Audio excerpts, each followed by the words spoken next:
Hello and welcome to Treasure in Every Verse. I'm your host, author and Bible teacher, Kevin Madison. Thank you for joining us today. Okay, friends, we're back. And look, we're going to jump right back into this story about Balaam and its doctrine of Balaam that he tried to use against the Israelites. Well, he used them against the Israelites, and it worked really, really well. And what God was saying to the church at Pergamos is the exact same thing. He did, not Balaam, the enemy, devil. Remember what the scripture says, folks. We don't fight against flesh and blood. Why? Because the devil, the enemy, takes sinners, all unbelievers. And when you and I were unbelievers, if you are a born again believer today, you were controlled by the devil. You see, I wasn't controlled by no devil. I get it, folks. I understand no one likes that. And that's the problem with the Bible, right? It says what it says, and people get offended by what it says.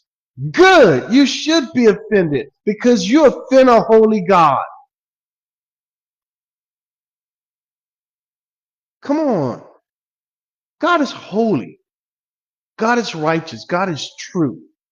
His word is truth. He can't do evil. He don't make mistakes. He don't react, folks. God is sovereign. He's the creator. He upholds all things by the word of his power. He does whatsoever he wills in the heavens above and in the kingdom of men. And there's none that can stay his hand. So, if God said you were born a child of the devil and you did the devil's will, then who am I to believe? God or you? Folks, I was in the same boat. All of us were born that way. So get over yourself, take what God said, and say, okay, God, you're right.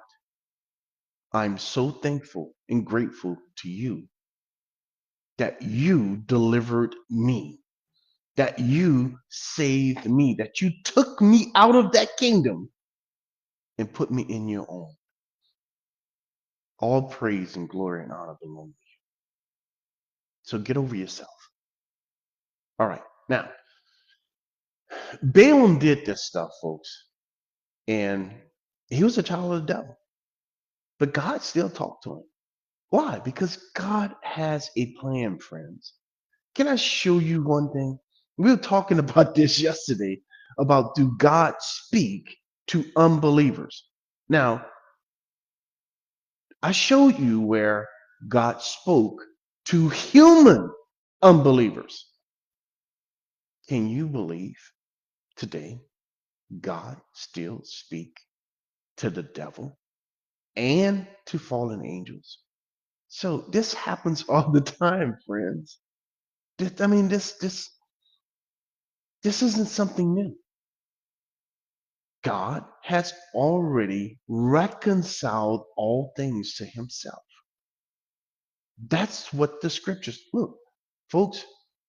And this is what you have to think about everything that's happening, everything that you see, irrespective of how you perceive it. You have to look at it through the eyes of scripture. If you do that, then you're going to be way better off. And you're going to understand what's happening and you won't get discouraged. I'm never discouraged. I didn't say I don't get upset. I don't say I don't get disappointed. What I said is I don't get discouraged. Why? Because I know what the book says. I know where this is going. I can clearly see it. Why? Because I read the book and I believe exactly what it says. And you have to look at it from God's point of view. If you don't, friends, you're going to look. this evil and wickedness stuff, it's going to tear you up. It really will. All right. Now, when you look at the scriptures, this is how you have to pay attention to evil, right? Look at what it says here.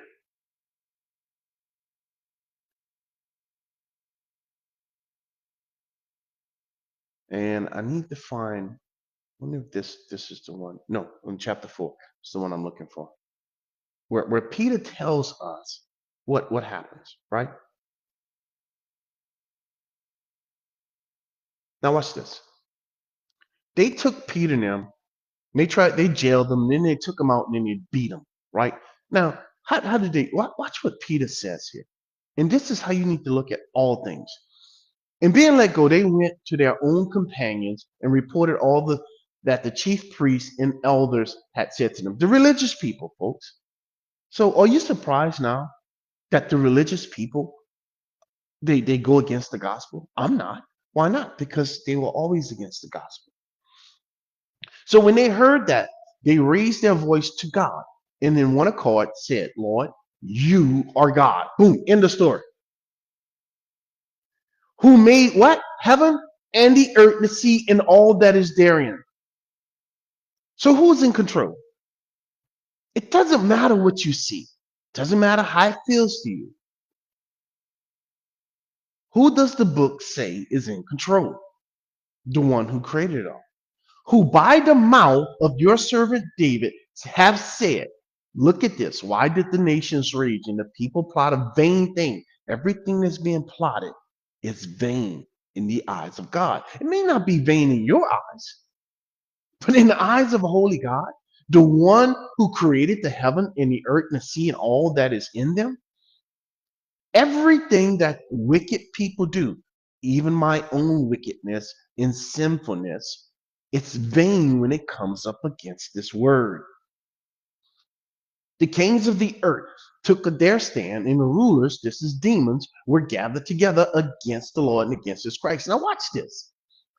For truly, against your holy servant Jesus, whom you anointed, both Herod and Pontius Pilate, with the Gentiles and the people of Israel, every single group.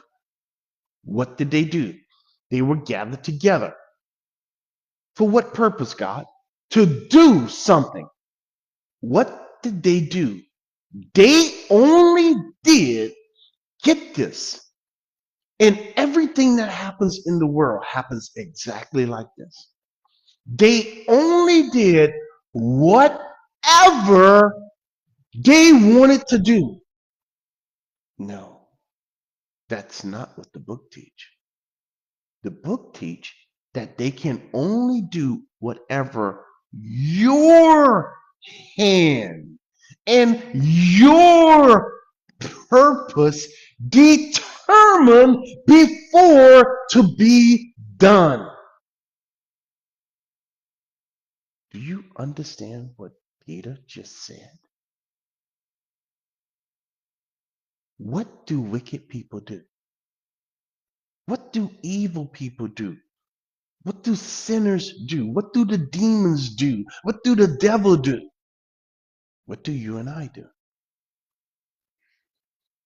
You and I, and all the demons, and all the holy angels, and every believer and non-believer in this world are only doing whatever God's hand and God's purpose determined, listen, folks, determined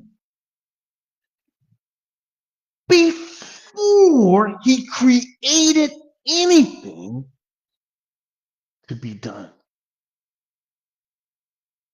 Does anybody operate outside of the purpose and will of the Almighty? Oh, man. No. Now, the end result of that is what? They threatened, they killed Jesus. That's the end result. They killed him, right? But who determined that? God did. Now let me show you something else. You say, oh, that's just Jesus. No, man, it ain't just no Jesus.